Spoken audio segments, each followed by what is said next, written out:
John Cena is a pastel-coloured mountain of the professional wrestling industry, a square-jawed colossus of hustle, loyalty and respect, t-shirts, respect, wristbands, loyalty, t-shirts and respect.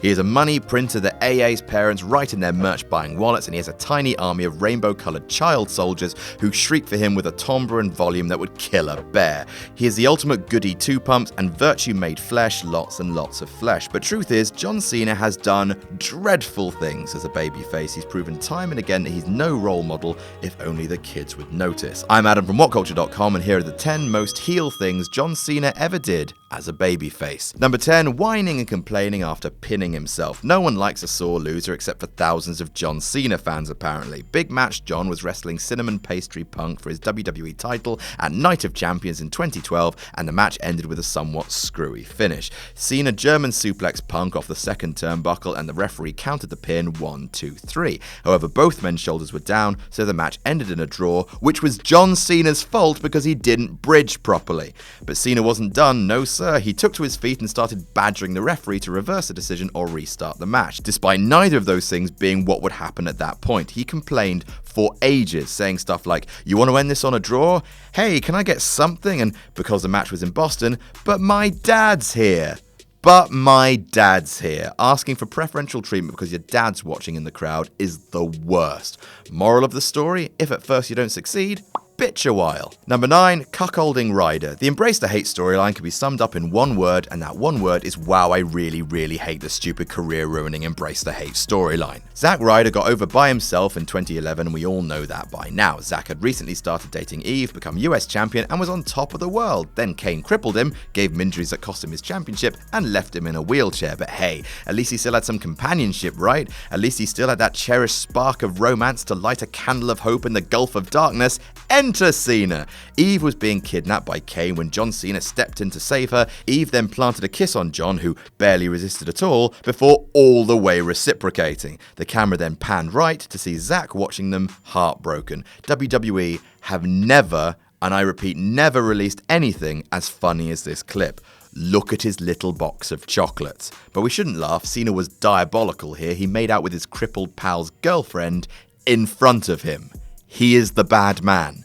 Moral of the story, hose before wheelchair-bound bros. Number 8, he dropped poo on AJ and Ziggler. WWE have a long and illustrious history of babyfaces being total dickbags by dropping things on people. The Undertaker rained blood on Mr. Kennedy, DX slimed the Spirit Squad, but when thinking about the worst substance to land on you from a great height, what's worse than actual shit?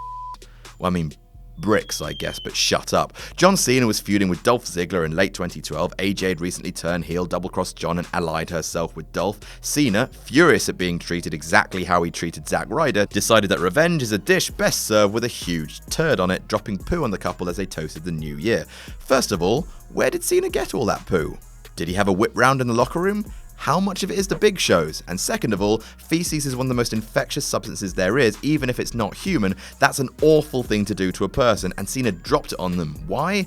Because he lost a match and his girlfriend didn't like him that much. Moral of the story, poo is lol. Number 7, attacking an exhausted Seth Rollins. At Night of Champions last year, Seth Rollins was being forced to wrestle 2 matches back-to-back to close out the show. Why? Because he and his mentor who made the matches were both heels. Yeah, I've no idea. Rollins was given one of the most underdog babyface missions handed out in the last few years, and so with there being an opening on the card for a giant bastard, Cena leapt at the opportunity. Cena and Rollins wrestled a hellacious match up there with their SummerSlam stunner a month previous, which ended with Cena beating Rollins to regain his US championship. Understandably pissed at having to wrestle again straight away, Seth picked up his WWE title and waved off the next match. Cena stopped him, despite his business for the night having been concluded, and forced Rollins to stay by giving him an attitude adjustment on the concrete floor. That is so cold. Yes, I know Rollins was trying to be a coward by trying to skip town, but that's Sting's problem, not Cena's. And even then, did he have to near cripple the man before his next match? Moral of the story, empathy is bad. Number 6, torturing middle-aged men. There are few things John Cena enjoys more than slowly and methodically kicking the piss out of old men who have no business being in a wrestling ring.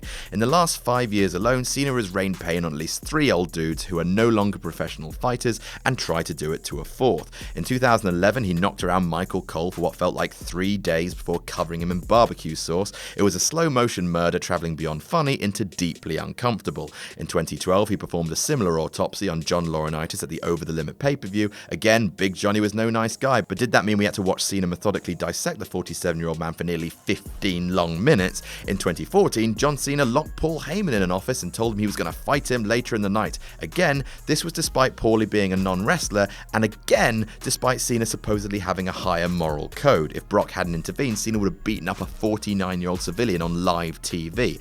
And in 2015, John Cena dropped Jon Stewart with an AA. Jon Stewart is 52 years old. I mean, sure, he cost Cena his SummerSlam match, but he apologized, explained his reasons, and certainly posed no physical threat to the Doctor of Thugonomics. Moral of the story, respect your elders with both fists. Number 5, filming Vicky Guerrero and blackmailing her. Cheating on someone with the Big Show is fairly unforgivable, but the way Big Match John handled this whole situation is all sorts of creepy. Basically, John wanted a shot at Edge's World Heavyweight title at WrestleMania. He wanted it, and he was gonna get it, the saucy little bugger. His plan, get some friends to rig up a hidden camera in Vicky Guerrero's private quarters. Gross. Film her making a tongue breakfast with the Big Show. Gross. Blackmail her with the tape so that she puts him in the match. Gross. Lie and tell Edge that he's in love with Vicky.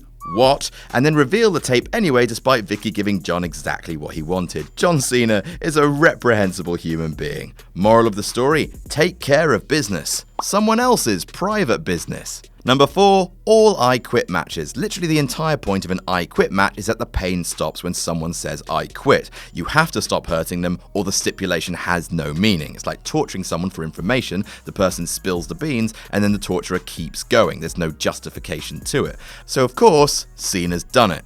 Twice. Johnny Boy was fighting JBL in an I Quit match at Judgment Day 2005. Cena, with eyes full of mania and bloodlust, ripped a huge pipe off a truck and was about to batter JBL with it when the villainous Texan quit. Despite J-Balls begging him off, Cena hit him with the pipe anyway, because why not? At Over the Limit 2010, Cena battled Batista in the same matchup. Much like his 2005 encounter, Cena had his opponent set up for a vicious move, this time an AA off the roof of a car onto the entrance ramp. Once again, Batista quit. Once again, Cena went ahead with the move anyway. Moral of the story? Mercy is for wankers.